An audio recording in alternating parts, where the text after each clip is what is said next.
Okay, now it's showing that audio, so that's cool. In theory, that means that the audio should be working from that.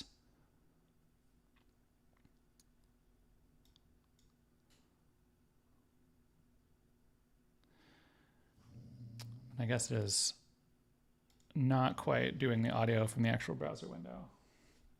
So I gotta mess with that yet.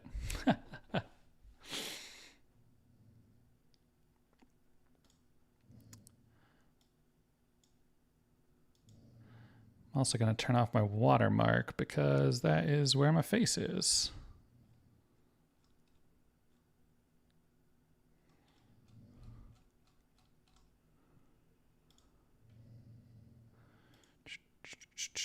Let's see here.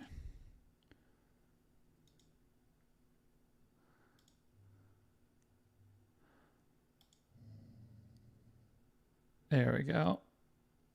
We're gonna take that off. Cool, cool. All right. Now if I can just figure out why the browser audio is not being captured, then everything will be peachy keen.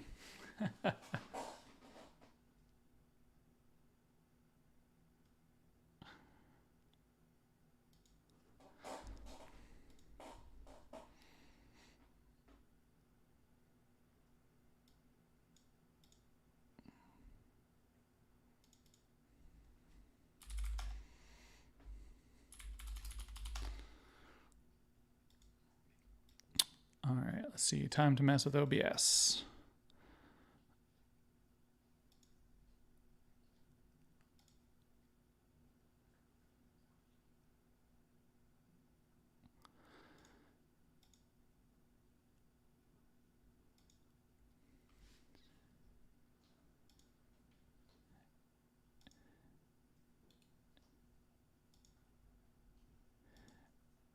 Interesting. Maybe because this is a browser window. I've not actually done this before, so I don't know specifically why my browser window is not capturing audio. So maybe this will just be a not particularly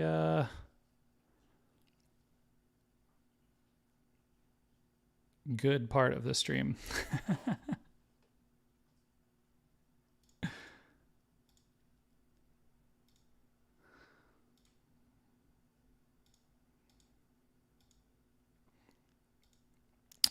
Let's see here. It definitely has my... I guess what I can do is I can turn on my desktop audio and then it will play through. Like this. Now that should just be playing all of it. I think it means I want to mute my mic, probably.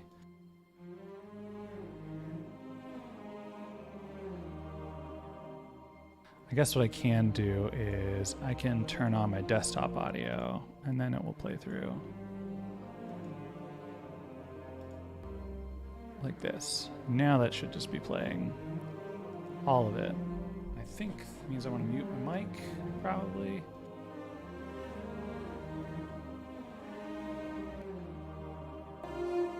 I guess what I can do is I can turn on my desktop audio and then it will play through.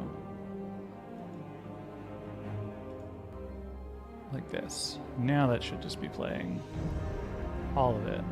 I think it means I want to mute my mic, probably.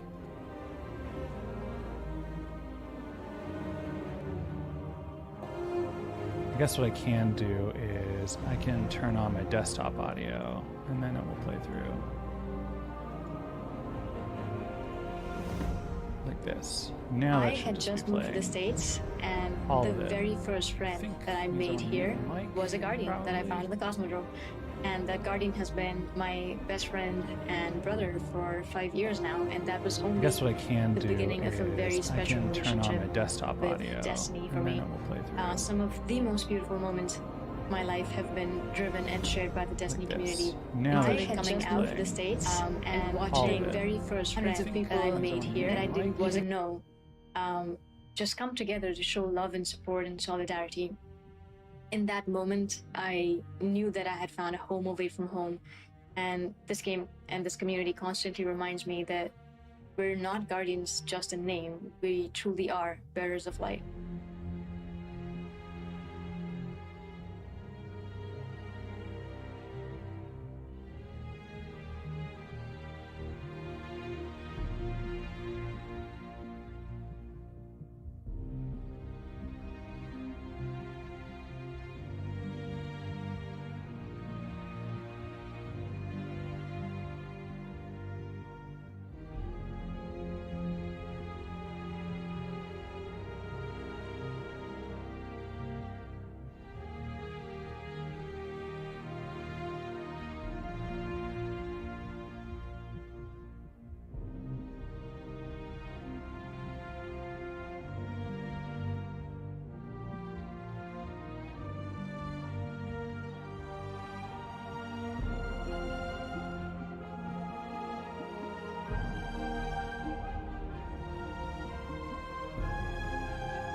What's up, man? Yeah, if you guys just want to have a seat, it's just literally recording a conversation, so.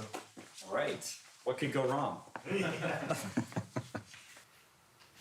So I was 11 when you started the company, but you're but you're not that much older. Like you weren't that much older. Like what is the like? Take me all the way back. I to guess the, that's true. Take me all the way back to the moment where you're like, I want to do this. Yeah. There's a funny thing for like a lot of my life.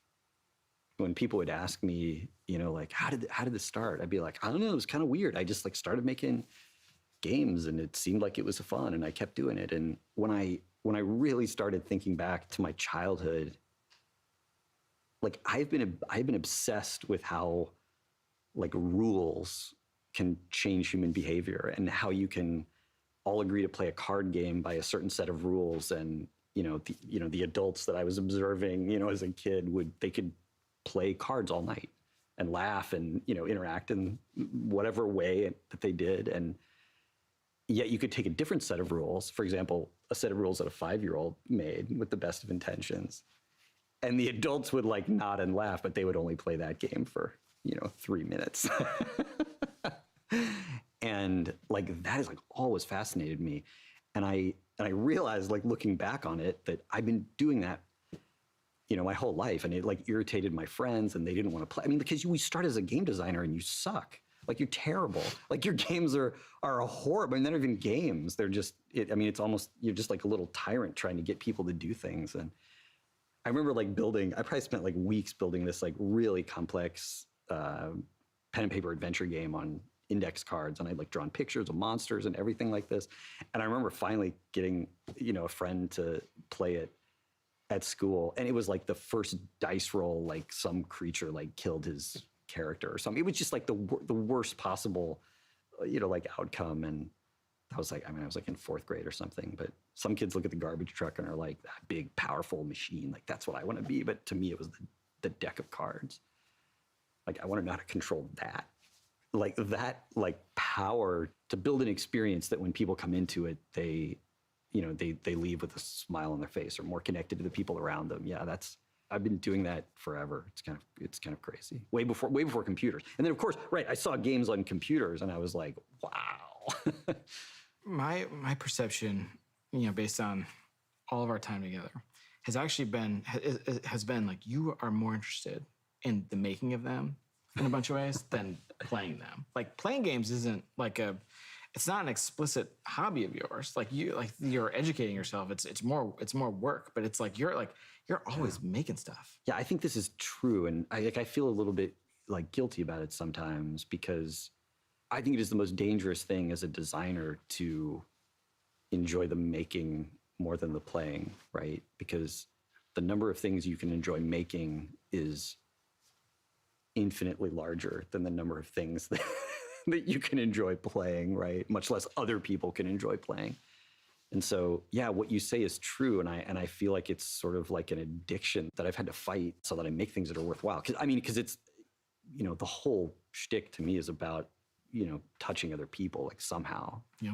So we talked a little bit about kind of the origin. I'm going to jump ahead again. I'm going to jump to my life, 2004. I remember I finished the campaign for Halo 2, and my friends and I got distracted a bunch by the multiplayer, and I finished it the same night I finished Metal Gear 3.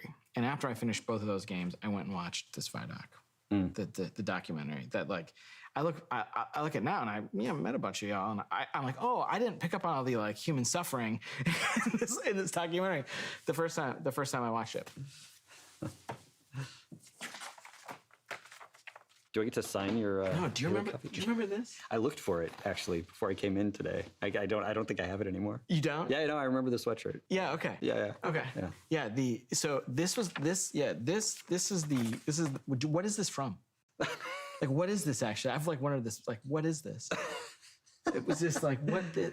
Yeah, it said Osiris on it. I thought it looked cool, and yeah, I bought it. I have no idea. Sadly. Right. Yeah, I have no idea what it was. Yeah, I still, to this day, I remember the sweatshirt, right? Yeah, and this is this moment that I became like aware that humans make these things. Because otherwise it was like magic, right? Like, right. There's nothing there's nothing in 2004 about, look at these developers making stuff that you care about. That's not, like, there wasn't really much of, like, the internet sucked too. Like, you didn't have, like, look, you can access these people, and none of that. It was a totally different time. So I'm watching this documentary, and this dude shows up, and so the paraphrase is like, like the cynical gamers who something doesn't grab us in 5 minutes, we're gonna turn it off. And it was like, I was like, oh my God, it's like I was spoke to, and I have I'm like an English degree. I'm like, I can't make games. I couldn't write any couldn't write code or anything. I just remember feeling as like a player, like super duper spoke to in that moment. And so we come out of the building a game, like building it by yourself, and talk now about like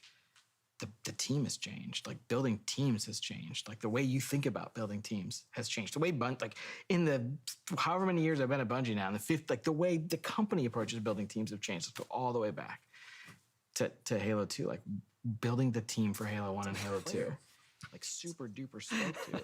Yeah, I mean, I think if like past Jason was here, he would disagree with a lot of stuff that I'm going to say, but I think compared to the intentionality that we, try, sometimes exhibit, know we should have about building teams and how important teams are.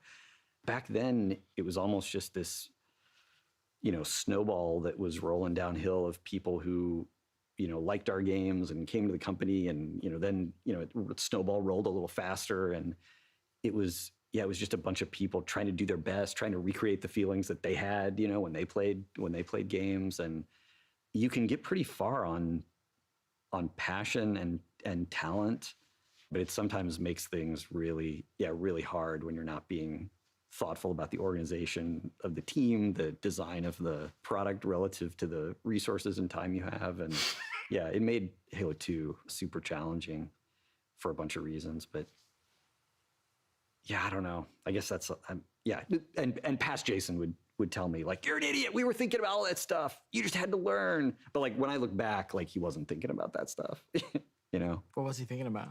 I mean, he was just thinking about the game. But I mean, I don't know. I always think, I think my past self is like not really that sharp, because I mean, every year we've learned so much, I feel.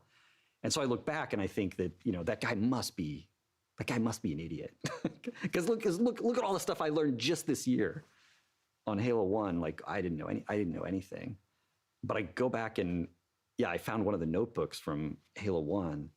Like, that guy wasn't an idiot. Like, I mean, there's stuff that he didn't know, but there's a lot of like super interesting exploration and thought and like possibilities that didn't end up at the game in there. And so I don't know what to make of that, because I feel like I've learned so much, but when I go back, I'm sort of like blown away by what was happening in my mind.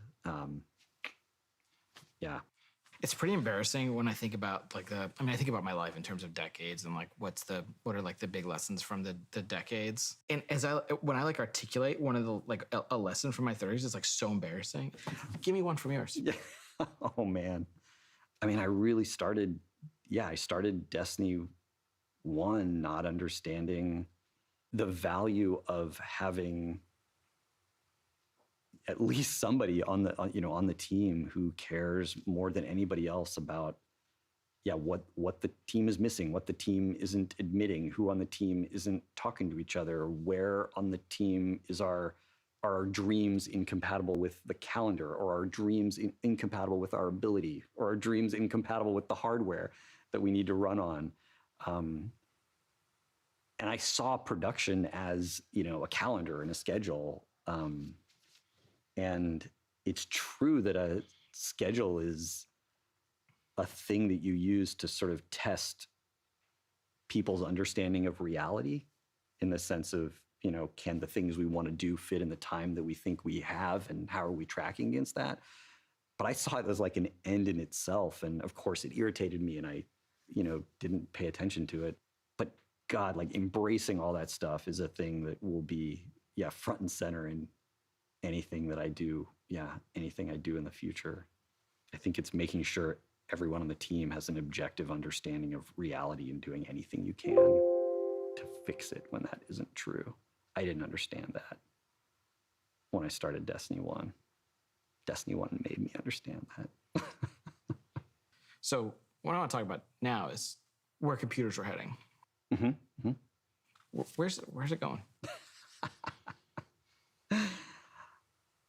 AR is going to be the thing that displaces mobile. Like I'm so sure of that. I'm so sure we're all going to be wearing glasses, and all the TVs are going to go in a landfill. All those companies are going to go out of business. All the cracks in our ceiling are going to get fixed in our glasses. Like so many people are going to end up with virtual pets and windows out to the Taj Mahal or the Eiffel Tower. And maybe it'll be 20 years.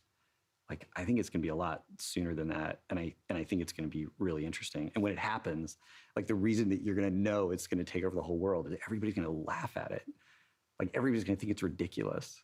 When the iPhone, came out, the stuff people were saying to like not admit that they were holding like a, chunk of the sun in their hands that was going to change the world. Like the stuff people said was ridiculous. And people are going to do that again. And the other interesting thing about AR is if you have AR, you have to have local compute, because you need high frame rate. You need to be able to render all kinds of crazy stuff like right there, like, within 2 feet of your body.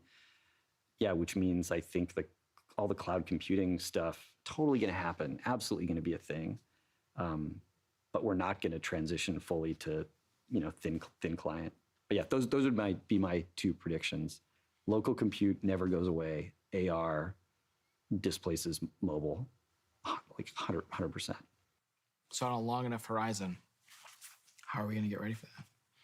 we got, it's, like the, it's a great question. And I think the answer is like, we already are. Like, I don't think what's going to happen is there's going to be a whole new slew of games that can only happen in AR. I mean, there's definitely going to be some, but I think in a lot of cases, what's going to happen is people are going to, throw away their TV and have a way bigger TV, or they're going to go to a totally virtual space that has a bigger, screen, and they might play some tabletop or strategy games in a different way. But I think people are always going to be playing first-person shooters, with some kind of input device on like a virtual, window in their visual field. And so I think a bunch of the stuff that we're great at doesn't, get tipped over by this. Thing we're great at. All right, so let's go all the way back. Bungie games. Someday, not the company's still there, but I think a lot about my life through the lens of what would go on my tombstone. I just do. I think it's like completely busted. I don't think it's like a thing a normal, like reasonably sane human being would do. But I think it's a simple way of summarizing your existence, and it's the acknowledgement that these existences sometimes come to an end. The question I want to ask is about Bungie's epitaph. What is that simple distillation of what Bungie is? The tombstone-worthy distillation. I was on the 271 coming back across the bridge home, one night on the bus, and these two guys in front of me were talking, at first about college. Like they were older, but they'd obviously like gone to college together, and I think they worked together. And at some point they started talking about Halo, and I think it was Halo 2 for them. And they weren't really talking about how much Halo meant to them. They were talking about, and they weren't really talking about how much they meant to each other, but that's what they were doing, is they were sharing those stories of, where they were and what they were doing and how they were feeling. And, that moment, that's like still keeping me going. I mean, that might fuel me for the rest of my life. And it's not the only time that's happened, but you get a few of those, and, that's all I want. It's just people sharing memories in an experience that, wouldn't have existed without, you bleeding buckets of blood into the, whatever code or design or something like that. That's what, two people having an experience that they wouldn't have had, if you hadn't created, what you created. Like that's, I don't know. That's what matters. That's what matters to me. We're done.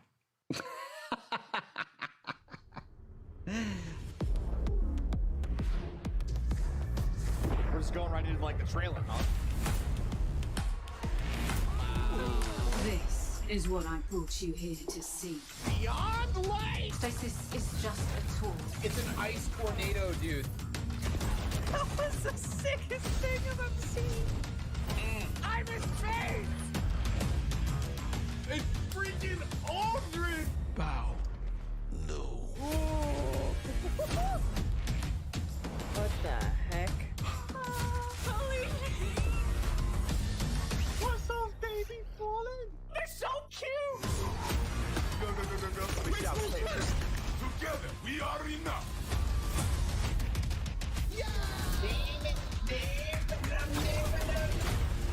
I'm gonna shoot you with 6 anarchies. You're gonna sprint at that Gorgon. Run. Godspeed, little doodle. Run.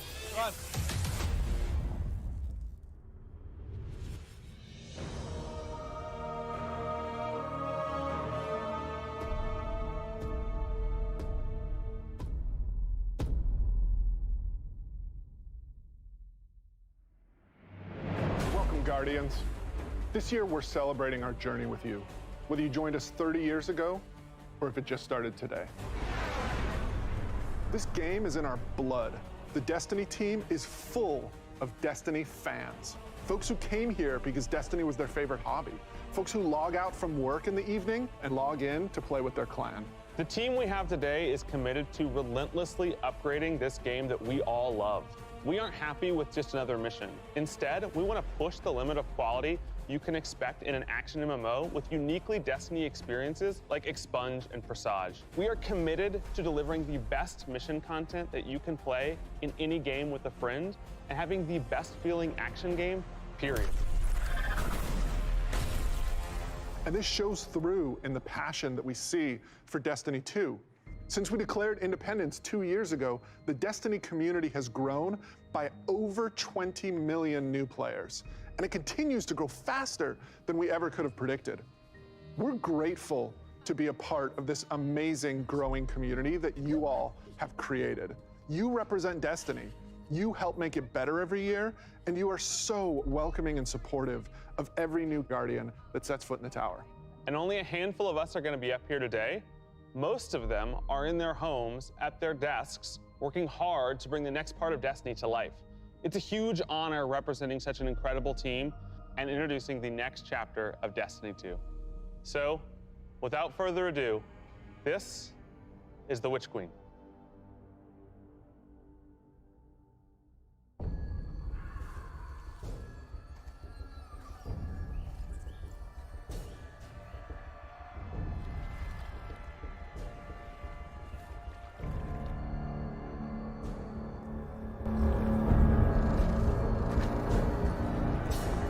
Truth is a funny thing. Does it live in the world or in the mind?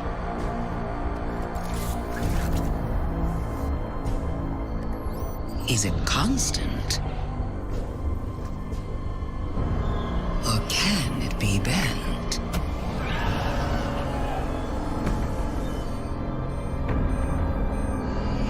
Who decides what is true? In this universe of light and dark, there is no greater power. Tell me, little lights, what is your truth now?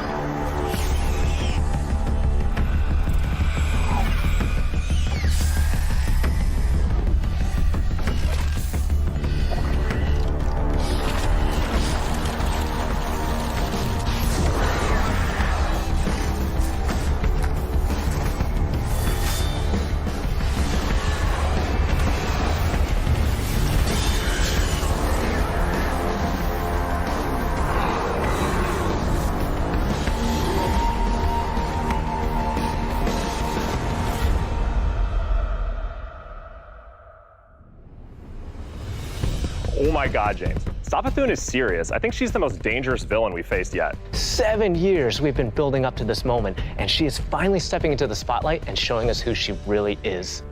What we know about light and darkness is proving to be way more complex than what we previously thought.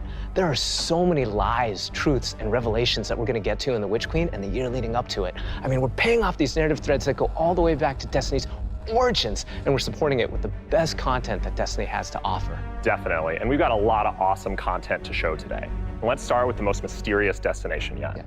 Savathun's throne world.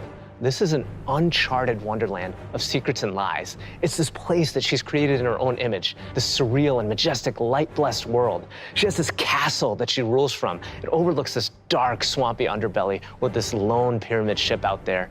It's the future world she wanted to create, built atop the darkness that she left behind. And throne worlds, they're a deep part of Destiny lore. Powerful entities create these pocket universes, and when we're there, we have to play by their rules. But now, our own light powers are being used against us. I mean, she has this whole army of Hive that she's ascended to the light and brought along with her. These are the Hive Guardians, and they are the backbone of her new army. We've talked a lot. Let's show a little. Let's take the first ever look at the Witch Queen gameplay.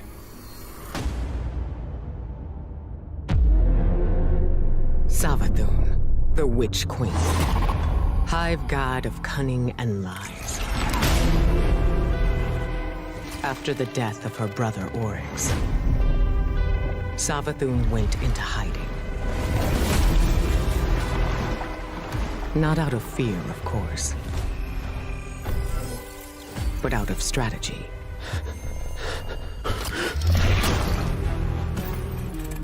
In her greatest trick yet, stealing our most sacred resource.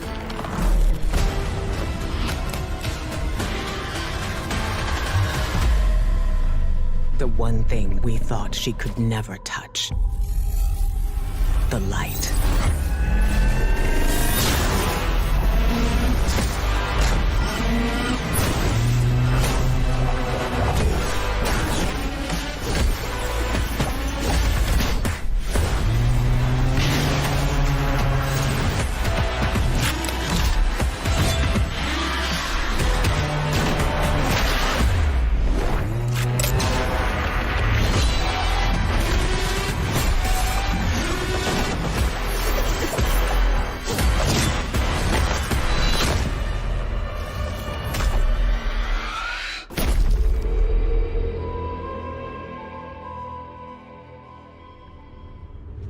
I cannot wait just to reach out and just crush a Hive Ghost in my hand. Yeah, I mean, We've been defined by the light for so long. This is uncharted territory for us. I mean, we're in strange new places. Like the throne world, it's haunting, but it's gorgeous. It's beautiful. There's a lot to love. There's a few things we saw in the trailer that we haven't talked about yet. Savathun and her Lucent Brood. This is the biggest threat Guardians have faced yet, so we need to find new weapons to match their power. The Glaive. I love this thing. It's brutal and elegant. It's this new energy weapon with melee abilities, mid-range projectiles, and defensive capabilities. It's our first ever first-person melee weapon, and it is such an awesome tool for the battlefield. The Glaive feels so good. Just jump in and unleash these brutal melee combos and transition right to an energy blast. It's really powerful and has a lot of utility. So, we've told you about what the Glaive can do. Now let's talk about how you're going to get your hands on one. These weapons don't come out of chests at the end of missions, and you're not going to find one roaming around the throne world. Your first Glaive is not going to be found. It's going to be built. Yes, weapon crafting is coming to Destiny 2. Now, chasing weapons has been an integral part of the Destiny Pursuit game since the beginning. And over the years, we've added more deterministic paths to get the rolls that you want on guns. Think things like Umbral Engrams and the Raid Chest. Weapon crafting unlocks the freedom to choose all that and more. It gives us ultimate control over the guns. Now, this is a combat-focused crafting and progression system. That means the more you use these weapons, the more objectives you complete with them, the more you'll level them up, and the more powerful they grow over time. And at launch, here's the awesome thing. You'll be able to craft all Throne World weapons, new raid weapons, and the seasonal weapons. There's just a ton of stuff to do in this system. And the Witch Queen is just the beginning of weapon crafting. We have plans to add more craftable weapons, both legacy and new, throughout the year. We've seen and we've talked about a lot of really cool features, but let's get right into the meat of it. Let's talk about the Witch Queen campaign. I love campaigns. They've always been a cornerstone of the Destiny experience. They're rich, deep stories interwoven with big combat sequences and memorable characters. They take us to remote worlds in our ever-changing universe. And so we're putting extra care into the campaign for the Witch Queen. We want you to feel those goosebumps when you step onto the throne world for the first time and come face to face with Hive Guardians. And every one of the missions has its own unique fantasy. Like, what does it feel like to storm a castle or just go straight into the depths of hell? If you like games with standalone campaigns like Doom, Titanfall 2, God of War, and Halo, then the Witch Queen is for you. So, in addition to our classic normal mode, Legendary is our tougher, aspirational version of the campaign, where the enemies hit harder and respawning is heavily restricted. So every battle is a gut punch, every boss is a worthy adversary. It's gonna hurt. You might tap out, but if you persist and you get to the end, your time will be well rewarded. Whether you want to play solo or with a fire team, the difficulty will scale based on how many people you bring. Before we go, one last trip down memory lane. I remember camping out the Predator for Destiny 1 because I just had to have the Ghost. To me, it was like the symbol of Destiny. And if you care about that stuff like me, you're gonna want to get your hands on the Collector's Edition because you're gonna get a Hive buddy to go up on the shelf with it.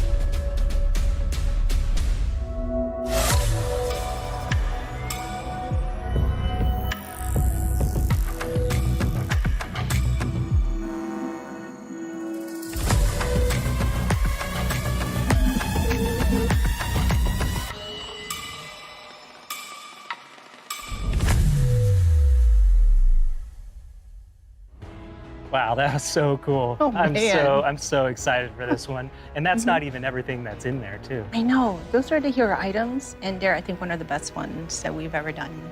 Collector's editions have always been like this really perfect jumping point to enter the worlds that we build, and actually lifting like in-world objects and putting them in players' hands is just, it's just a good feeling. We don't just put random items. Everything in there means something, and it helps push the narrative. And there might be some puzzles to unlock in there as well.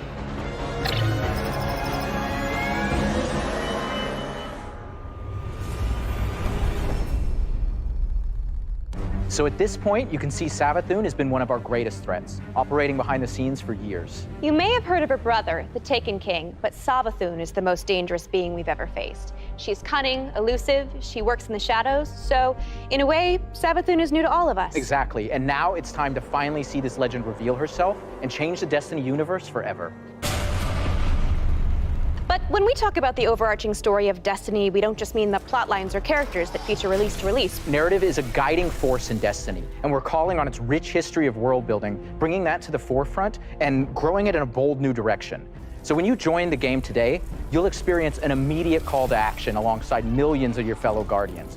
During this past year, we watched the results of your actions play out across Destiny's seasonal releases. You've redeemed old foes, brought former enemies to the bargaining table, learned that there's always more than one side to every story, and built alliances no one ever thought possible. And on the largest scale, you'll experience a vast, living, interconnected world of stories that's striving to a greater end. We need you, Guardian. You'll experience this alongside a massive community of Guardians, release after release, together. This is our universe's cosmic purpose. This 10-year journey we've been on since Destiny 1, it's drawing to its dramatic conclusion. The Light and Darkness saga will end. But make no mistake, Destiny 2 will not. We're building not so much to an ending, but more to this transformative moment for Destiny 2's future. Last year, we announced the Witch Queen and the following expansion, Lightfall. And now we're excited to announce the release after Lightfall, the final chapter in the Light and Darkness saga, Destiny 2, the final shape. It's going to be one wild, continuous ride. Yes, and that ride starts with Season of the Lost. Not only is it the prologue to the Witch Queen, it's your first opportunity to interact with Savathun. But rather than spoil it for you, why don't we take a look? If we are to survive the coming storm, the Tower and the Dreaming City must stand united. We are surrounded. A ring of spears pointing inward from the edges of our system.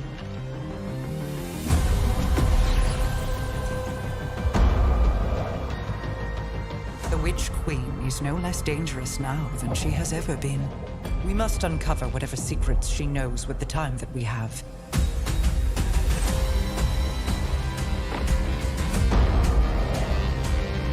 Relight the pathways of the Ascendant Plane and guide my people back to me.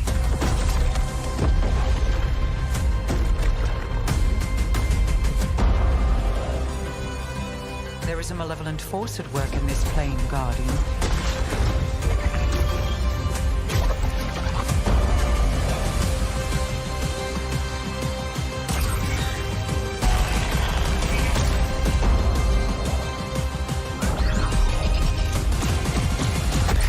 Your knack for violence is needed.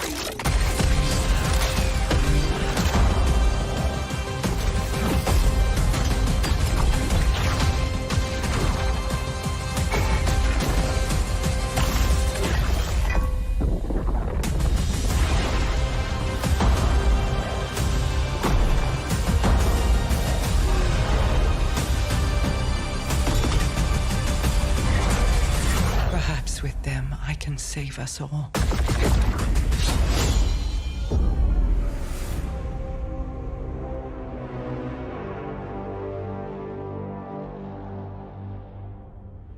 Seasons have gone through massive transformations since Shadowkeep. We're dedicated to creating an evolving, interconnected world that puts your Guardian at the center of the action. We're reaching the end of one journey and the beginning of another. The days of Destiny's biggest story moments happening in lore pages is long gone. I mean, Mara's return has been hinted at forever, and now it's happening in a season. One of the changes I'm most excited about are the updates to the Light subclasses every season in Year 5 of Destiny 2. We're adding aspects and fragments similar to Stasis. We'll be starting with the Void subclass update that goes live alongside the Witch Queen. But the Witch Queen is only the beginning of what's to come, and Season of the Lost is the prologue to that story. It starts off with Marasov's return to the Dreaming City, and with her return, all the awoken technology comes alive. But the Hive God of War, Xivu-Arath, has reemerged and has Guardians and Mara in her sights. Guardians must forge a path through the Ascendant Plane to save Mara's lost coven of witches before Xivu-Arath can reach them. And to aid you in this task, you'll have the Wayfinder's Compass. The time is at hand. The beacons shine bright and the ley lines are set in place. It's an ancient awoken artifact that gives the wielder the power to uncover pathways, secrets, and treasures within the Ascendant Plane. There's a plethora of new weapons coming, including a suite of legendary stasis guns that will stop your enemies cold. The armor makes you feel like you're a member of Queen Mara's court. And no season is complete without new exotics, and Season of the Lost features one once intended for Aldrin.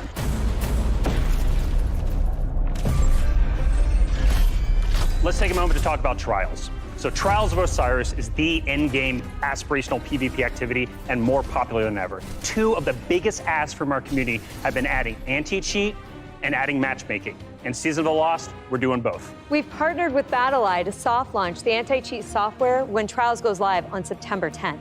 Also, you'll be able to matchmake with groups of players to form fire teams or solo queue by yourself.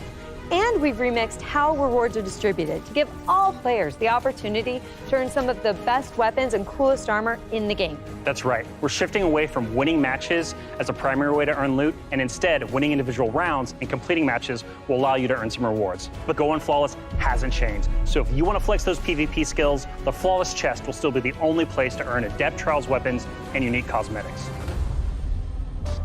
All right, so the next chapter in Destiny begins right after this stream with Season of the Lost. Return to the Dreaming City with Mara Sov and learn the mystic art of wayfinding.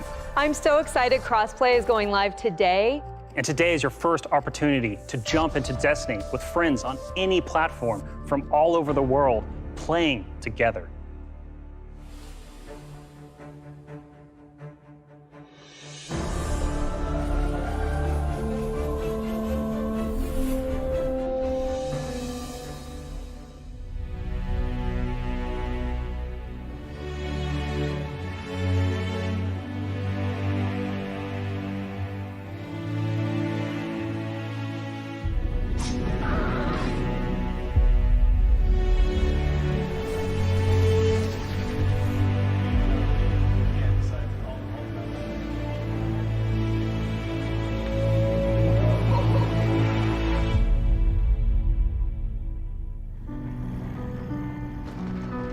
It's my first vlog. That's my first team.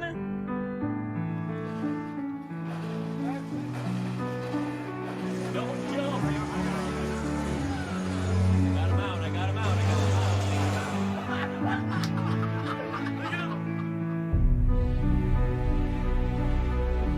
As a company that prides itself on taking care of its employees and their significant others and their communities and those who are in need, it's pretty devastating as we look at the racism in America. And our intention is to do better and to leave the world in a better place. We want to be a part of that social change.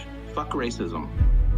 We don't just stop with the games that we make, but we really utilize the successes that we've seen to be able to give back in an even greater capacity that spans beyond just the gaming industry. Bungie Foundation, thank you. Pressing button. We're live! Destiny servers are live. This adventure has begun. It's awesome to have you here.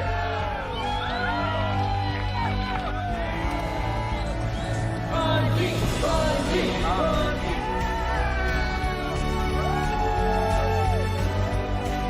This game is going to single-handedly destroy my social life, and I can't wait.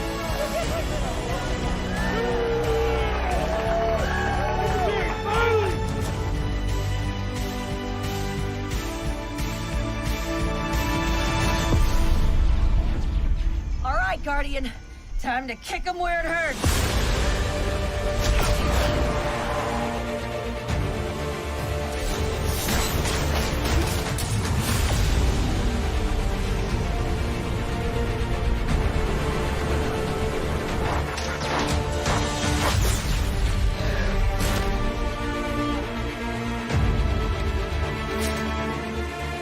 This is going to hurt. A lot.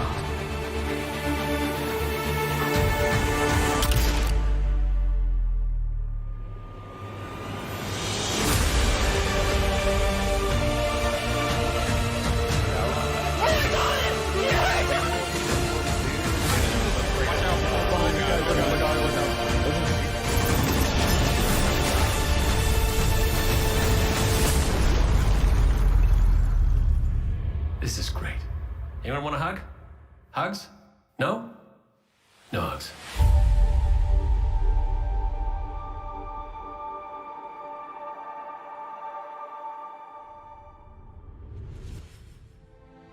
How do you follow? Then I remember when Halo first launched, and my friends and I completed the entire campaign in a single epic play session. And as the credits rolled, I knew that Bungie had transformed console gaming forever, and that I would be a lifelong fan. Yeah, it changed how we played games too. I remember getting together with friends for Halo weekend LAN parties. We had so much fun. And 30 years of Bungie games is something special. It's something worth celebrating together. So we're gonna have a party in Destiny 2. Starting this December, we are launching the Bungie 30th Anniversary Celebration in Destiny 2. Free for all players, the 30th Anniversary Celebration will offer a new 6-player matchmade activity, secrets to unravel, and rewards that commemorate our long and storied history together. And that's just the beginning. In addition to the free event, players can also purchase the Bungie 30th Anniversary Pack that includes a new treasure-themed 3-player dungeon set on the Cosmodrome within the fabled Loot Cave. Players will plunder its depths to discover an exciting new Thorm-inspired armor set and fan-favorite Destiny 1 weapons like Eyes of Luna and Thousand Yard Stare. Just in the pack unlocks a range of awesome Bungie-themed armor ornaments and cosmetics to collect, including ornament sets inspired by its weaponry is a Destiny 1 classic. Gjallarhorn is making its long-awaited debut in Destiny 2. We're gonna take its iconics to the Destiny 2 sandbox. So, this December, join your friends and collect exclusive rewards during the Bungie 30th Anniversary to create a functional, dart-firing Gjallarhorn. We'll have more on that soon. And that's not all. Here's a look at some of the incredible loot we've made over the years and a sneak peek of what's coming up.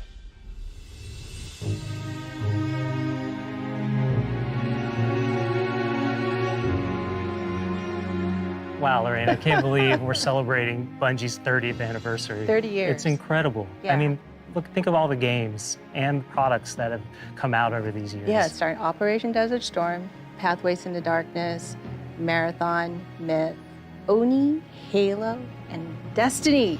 7 years of Destiny. It's an amazing journey.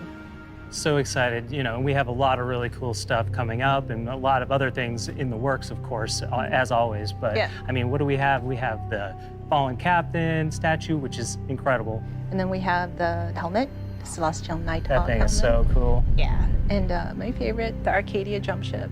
Yeah, I get goosebumps just thinking about that. You know, it really gives me that nostalgia from Destiny 1. And so I think it's a great way we're gonna celebrate not only Bungie's 30-year heritage, but the 7-year heritage of Destiny. Yeah. And it definitely gives you the feels.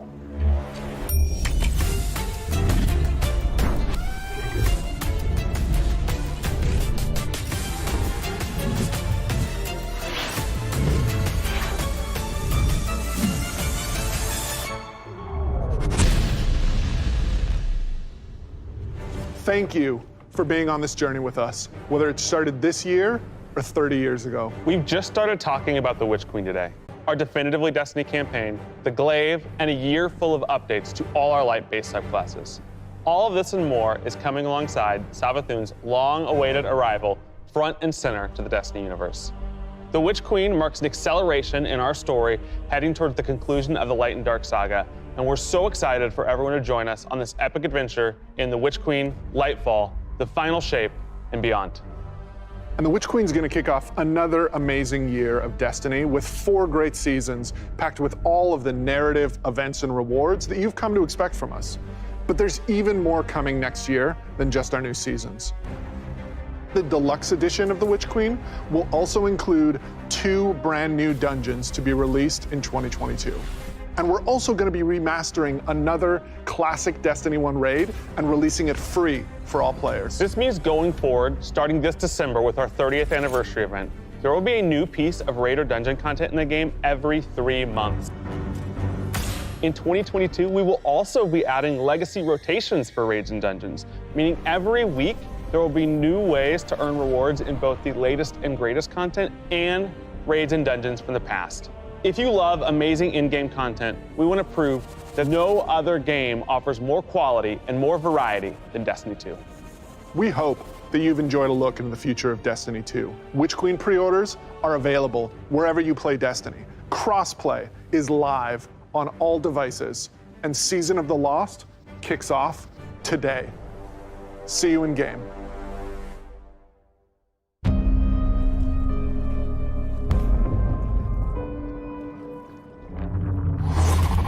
Truth is a funny thing. Who decides what is true? little light. What is your truth now? The Witch Queen is no less dangerous now than she has ever been.